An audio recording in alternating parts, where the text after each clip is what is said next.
God bless Wyoming.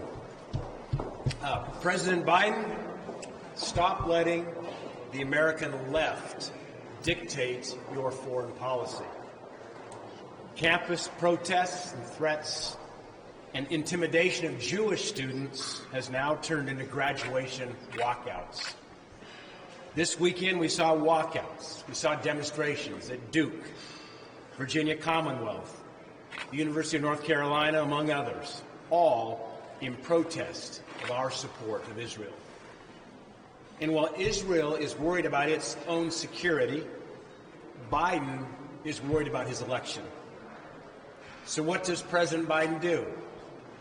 He imposes a de facto arms embargo, not on Iran, the world's leading state sponsor of terror, but on Israel.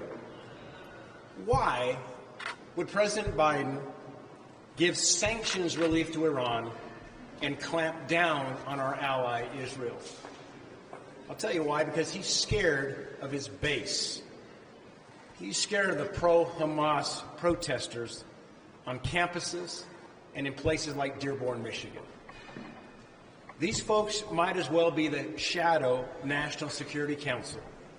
They are running American foreign policy in the White House.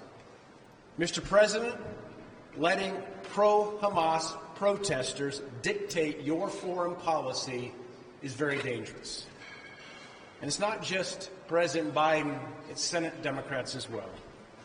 In fact, Senator Cotton has a bill that would force the Biden administration to send these weapons to Israel, and yet not a single Democrat senator supports it.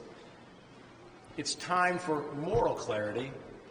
It's time for Joe Biden and Senate Democrats to stop worrying about the re-election and start worrying about America's security.